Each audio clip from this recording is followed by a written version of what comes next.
Hi everyone. I'm actually re-recording a video that I'd put out about a time that I went down into the tunnel systems with Jesus. We had some technical difficulty transferring that footage, and it got messed up. So if you've already heard this, tune out now.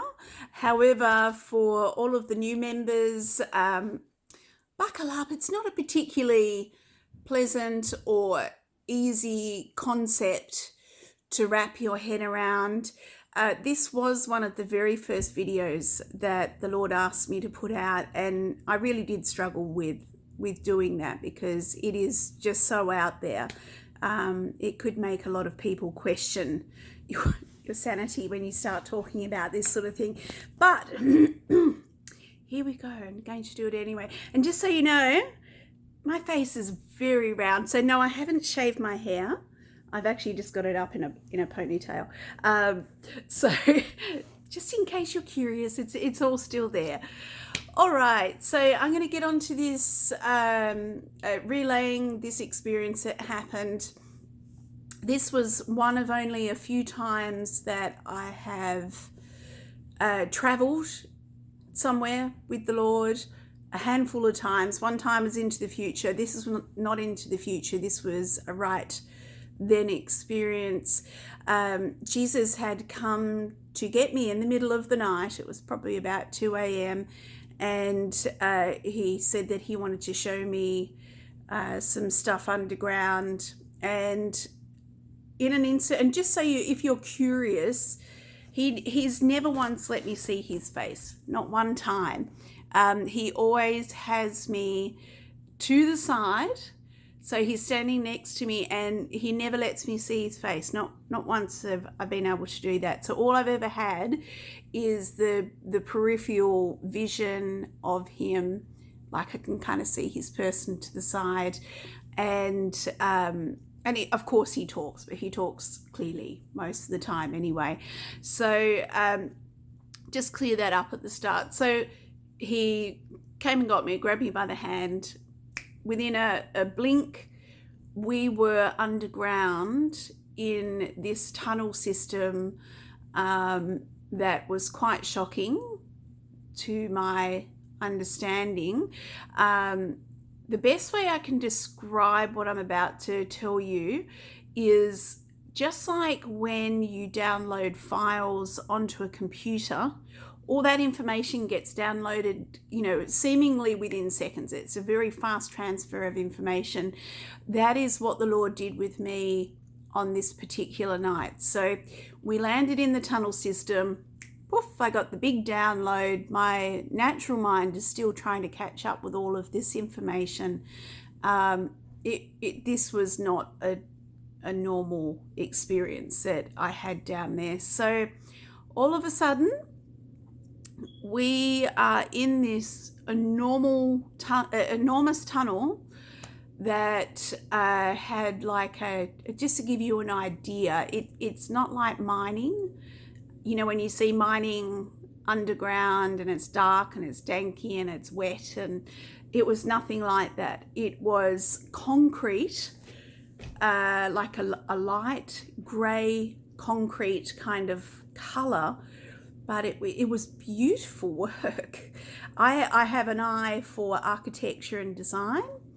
I've done a lot of work in that area in the past, so I tend to notice these sort of details. And my mind was instantly blown by a number of different factors, but one was the height of the roof in the tunnels, and they were arched archway tunnels that I can't tell you how many feet they were, but they were telegraph pole upon telegraph pole stacked high in height. And when I saw a person standing next to the archways, we were actually at an intersection, and it was a section that was also being built. So I'll back up a little bit, but when I saw that this woman standing next to the tunnel, she literally could have been stacked up like 50 times. It was just so tall. So I was in a state of shock at how high the arches were, how high the ceiling was, but also too at how beautiful the concrete work was. It wasn't cheap bitumen that we would see on our roads. There were literally paved roads with this lovely smooth concrete. My mind was instantly thinking also, wow, this must be mega expensive to build. The archways at the top had a very simple but pleasant to the eye moulding that would have been phenomenally expensive to build. So I was really questioning what I was seeing, and it was quite cold down there. There was a very damp feel. It wasn't wet, but it was cold. It just felt cold, really, really cold. So this was my first understanding of where I was standing and everything that I was seeing.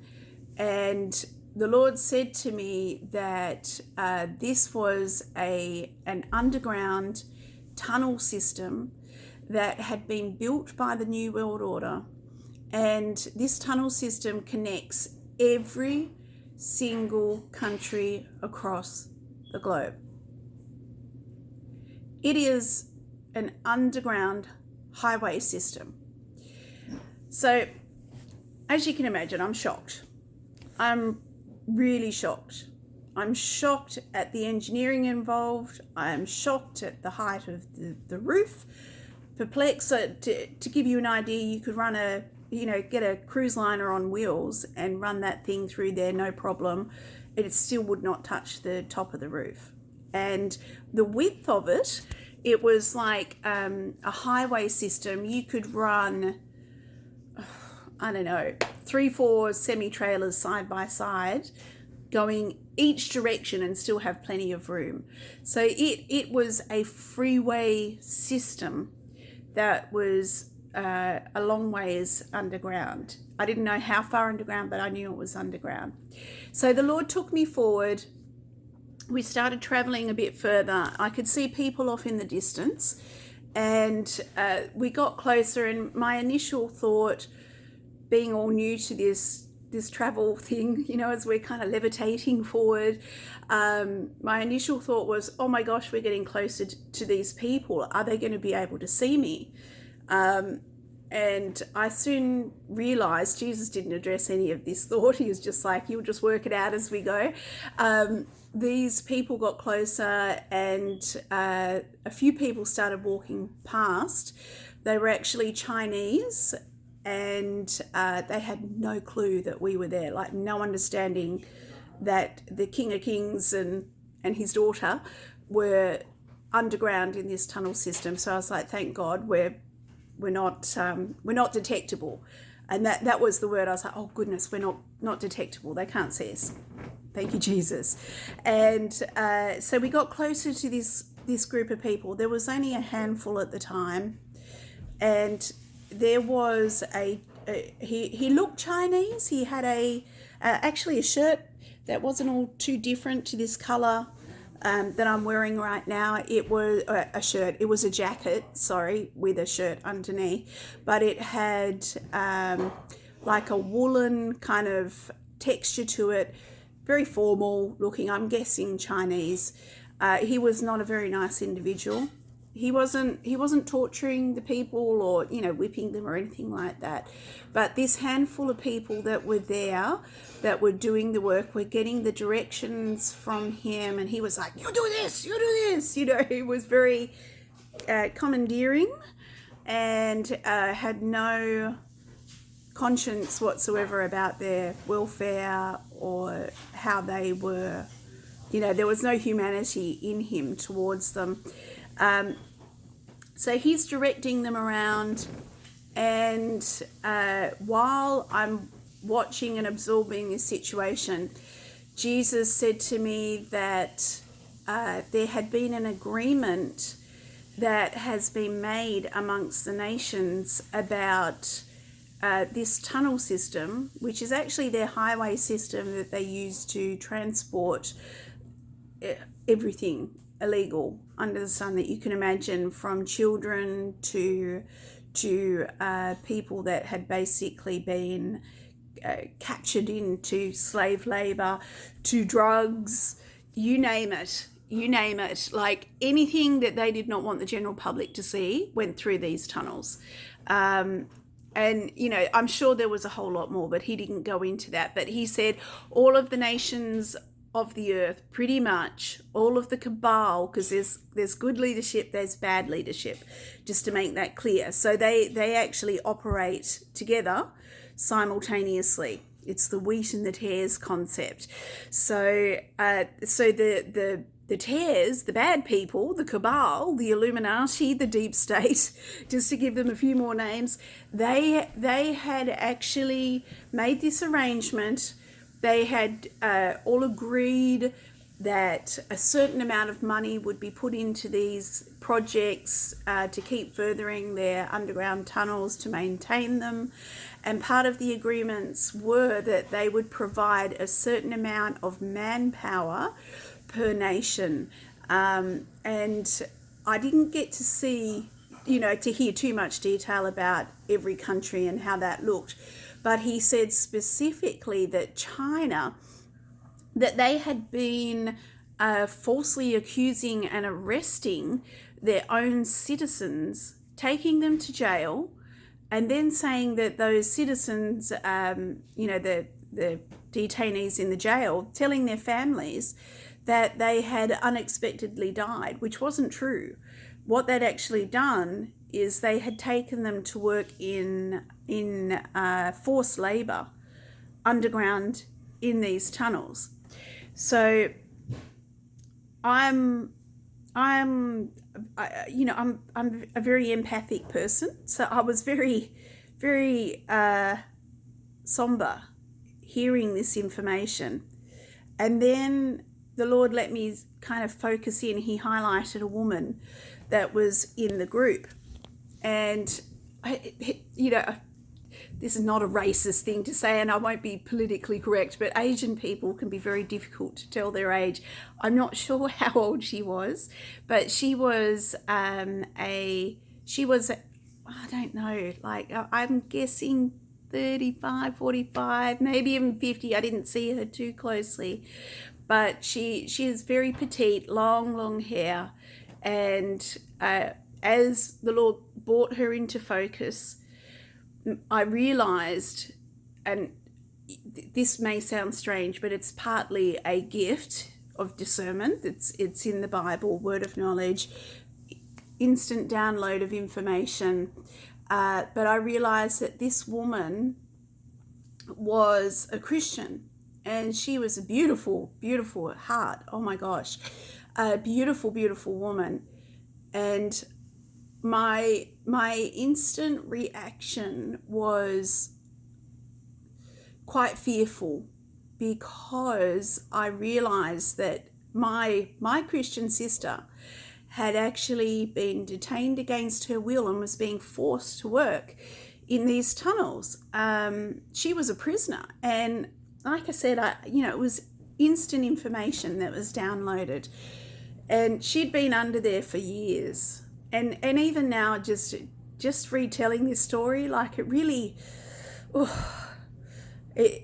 does bring up the emotion of what I saw, and it really did disturb me. But the thing is, in my nature, sorry, try not to get tearful.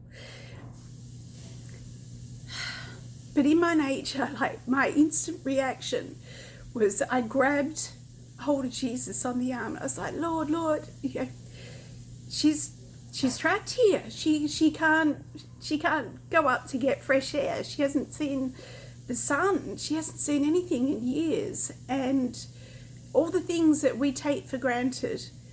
And straight away, the Lord instantly, he instantly shushed me. Like it was like just shush, and it's pretty rare that he can be so direct with me, but he's like, no, shh, it's okay. And I was like, but no, it's not okay. This woman's being forced to work down here. and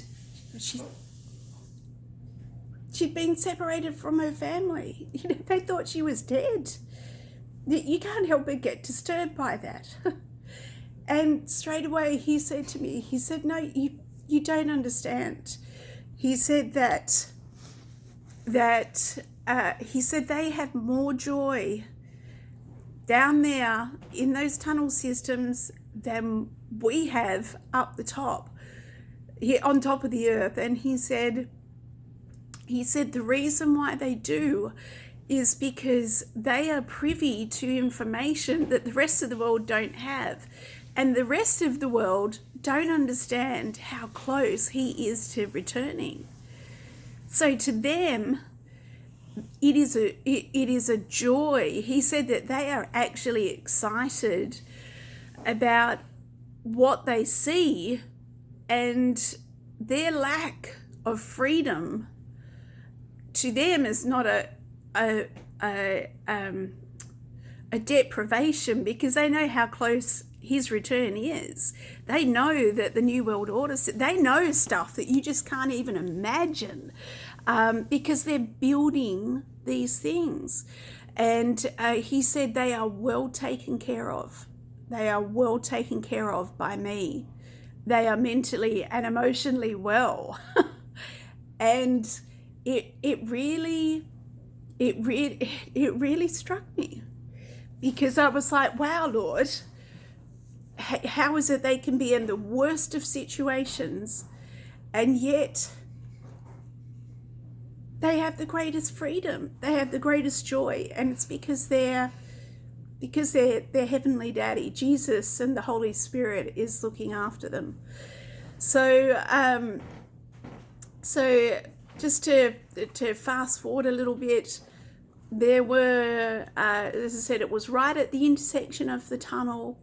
You could go to the right, you could go to the left, and the intersection is what they were working on. There were, excuse me, I've got to get the tissues out of get the tears out of my eyes. There were pieces of machinery down there that I had never seen before. They were very large, very, very large. I don't even know how to describe what I saw, but they did have the big mining dump trucks. There was, the occasional truck that would go whizzing by, and they were enormous. Oh my gosh, I felt like an ant. Even though I was elevated, I was actually like levitating next to Jesus. I felt like an ant next to those trucks and the whoosh of the air, and it was very intense. But they had machinery that, I don't know what it was, but this tool had like this multiple direction grinding bit on the end, and the noise was deafening in there. But anyway, so this is what the Lord wanted me to share. And he doesn't, as I said, he doesn't give you an experience for nothing. He gives you, it's not like he just, it's not like he just gives you something for your own personal entertainment. There is always a purpose to it. It's usually prayer, or it's something that he's making you aware of for future events that may be happening, whatever it is. But I do believe that this one particular experience the Lord wanted me to share, because it will open the eyes of people out there that this war against evil that is being fought is so much bigger, and it is not a one-dimensional war. This is against powers and principalities that literally have had nations locked up. And when it comes to, a lot of people are like, well, why aren't they just arresting all these people? It's not that simple. There are literally millions of people trapped in these tunnel systems. They are like a moving army through these tunnel systems. So locating where people are along millions of miles of freeway that are full of concrete is a job all in and of itself. So I don't know where it's all up to. I have seen one arrest take place in the tunnel. There were children. There was a reptilian, weird-looking creature thing, a lot of which I don't really understand. I don't know what the names of these creatures are. The Lord hasn't gone into detail. Clearly, I don't need to know, but I hope that this has helped to open your eyes just a little bit about how big this network is that's been operating on a global level. All right, guys, feel free to forward any questions if you have any. We have our Facebook page, Big Girl Pants. I'm often giving a running commentary and an update on things that the Lord's asking me to share on, or news. So if you want to come on over and have a look, please do. And you guys have a good day. Bye.